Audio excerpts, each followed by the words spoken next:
today I have a review on the Pioneer NEX series. I've chosen this 4000 model for a particular reason because although there are the 5, 6, 7, and 8000 models, I've chosen to omit those due to the fact of the length of the video because of the GPS in itself.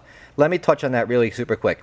On the NEX series stuff, they are boasting software from a company called Here. Now, H-E-R-E, this company I have never heard of. Apparently, they're some force to be reckoned with from my little bit of research I've done online. However, Pioneer has always used iGo Primo software, which is basically the same company which Alpine, Clarion, JVC, and all alike always use for their own software. They also use that same for their proprietary GPS add-on for this model, which again features the iGo Primo, and also on their app, which I'm also going to show you really quick.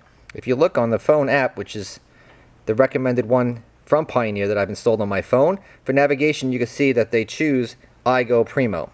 That is the proprietary software that they've always used, and just to clear up any clarification or any confusion, make it very understood that if you get this unit and use the app mode, such as I would with my phone with my smartphone app for this unit for GPS, it would be the same as having this unit with the GPS built into it on the higher end model, such as the 7 or 8000, because this is the 7-inch model.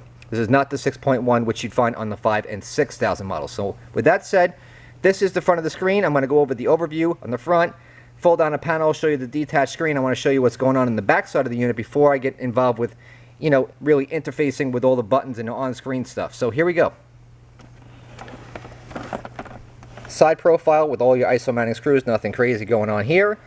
You can see that this here is the actual fascia, which protrudes from the front, which is not very thick whatsoever.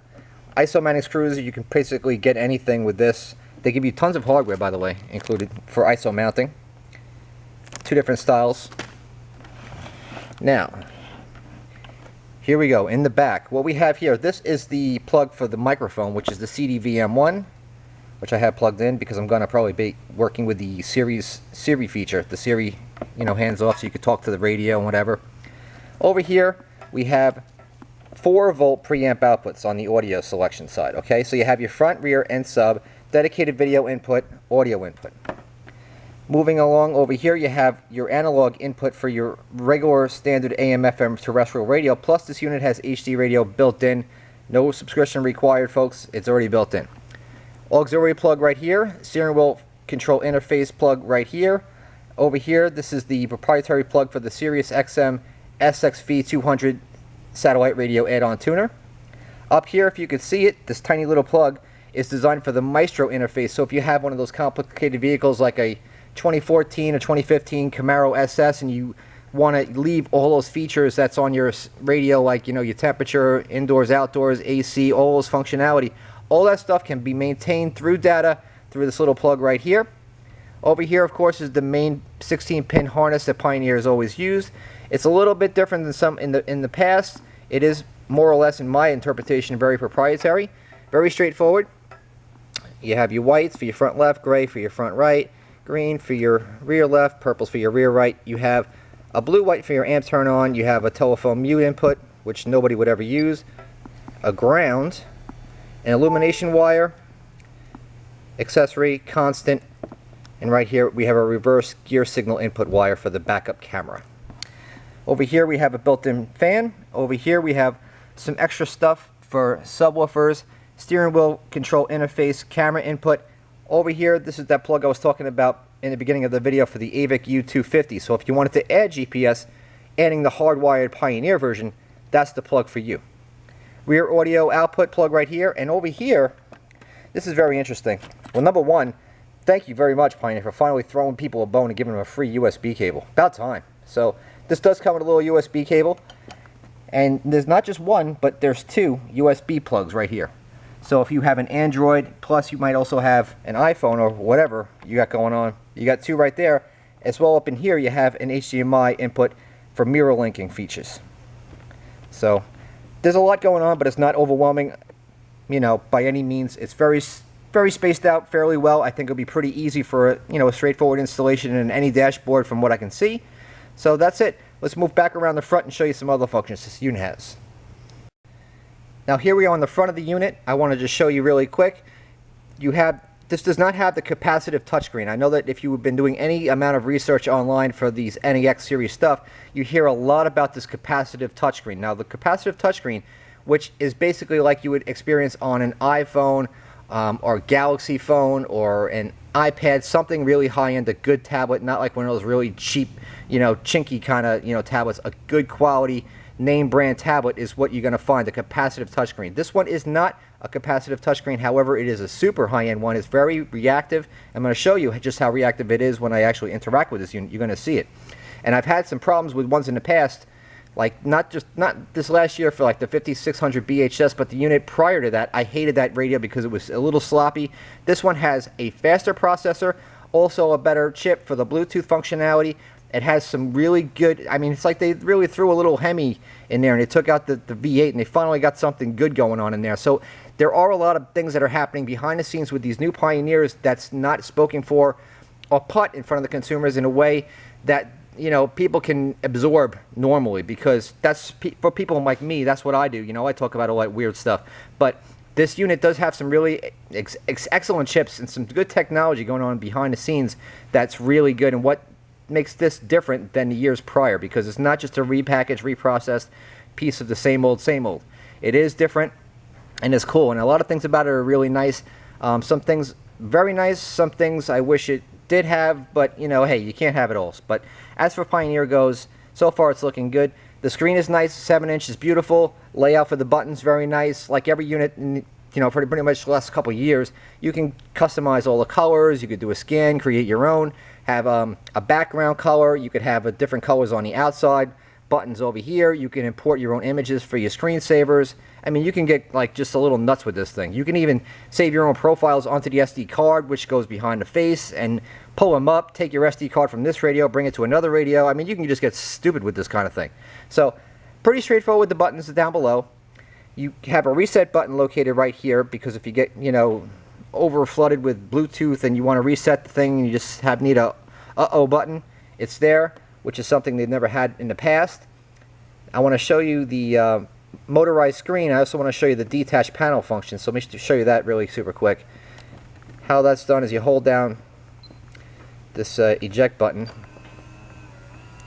You can see it comes down. I'm just going to back this camera up a little bit. You can see right here there's a little tab. What you do is you move it to the right and then you push it in, and upsy daisy, the screen comes out just like that.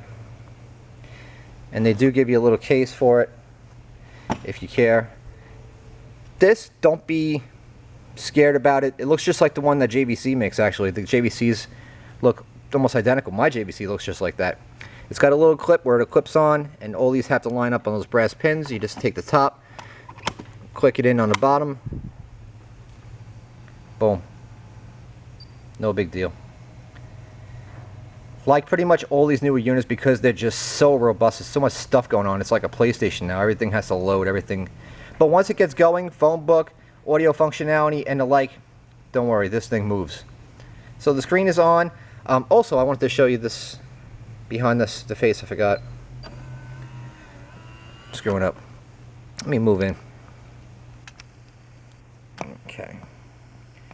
Now, over here we got a couple things going on. I don't know if you can see all this stuff, but I'm going to try my very best. Over here there's an auto EQ mic input, so you could use this for time alignment and get really crazy like you would in a home theater for your system, which is excellent. I love it. I think it's great. If you could find a place that sells this little part, even all the better. But if you can't, Pioneer sells them, of course. SD card slot located right here. This is where your DVDs and CDs go. Enough said. Let me back that out. There we go. Alright, so it's time to turn this bad boy on and show you really quick before I get involved with the hands-on demo. I just wanted to show you something with this app for this model. Now this here is the suggested app. When I paired my phone to it, I didn't even pair the Bluetooth yet, but it pushed me to get this app at least connected. And I used basically just my sync cable from my iPhone 5, utilizing the provided USB cable that Pioneer came with the unit in the box to get this. So iHeart, which is a sound like a Pandora or whatever, iHeart, kind of one of those deals. iGo Primo is for your GPS navigation. NEX, which is basically for traffic information. You have another one, Motion X, for GPS. You have my PV, which I don't know what the hell that is. USA, you got a nav-free choice right there. Parkopedia, fuel savings app, Pandora, streams, Deza, I don't know what that is, probably something for video. Ways, headlines, so news, traffic, alerts, and that's before I even get involved in all the social media. So if you're one of those people that's always like one of these deals, believe me, there's something there for you, so don't even worry about it. You can get involved in all these things: entertainment, utilities, music, nav, weather, news, entertainment. Not what I was expecting. Utilities, car browser, dash command, savings for you, EC touch, TPMS. I get, what the hell is that? You can tune up your car with this thing. I don't know. Music, I mean, mix tracks, which is a proprietary Pioneer deal. Media play, mix tracks, audio. I mean, it just goes on and on. There's so much stuff. If you really care, if you want to know all the stuff, all the apps, it's pioneerelectronics.com/AppRadio mode. See everything that there is to see. I'm not going to waste any more time on it. I've already spent enough time on it. But that's what's going on, a little bit of it anyway for now. Okay. As I mentioned, this here is my lightning cable for my iPhone 5, which is right here. Basically, this USB, I plugged right into the provided USB cable at Pioneer. Came with the stereo. Plugged that into one of the two USB ports in the back of the radio, and this thing worked flawlessly. I did not have to do anything else to make my iPhone work, to get album art, audio, or anything of the like. All the apps worked, with the exception of the MirrorLink, which is a requirement to have the one with the HDMI cable. And of course, a compatible phone. This here is the case which you can put the face into. Over here, of course, you got this gigantic book. And you have a brand new remote. This is a model CDR33. I've never seen one of these, so it's a brand new model. It's pretty small, it's sleek, it's okay. No complaints there. Seems like it has all the things you would want to have. So this is pretty much what you could expect to come with your unit.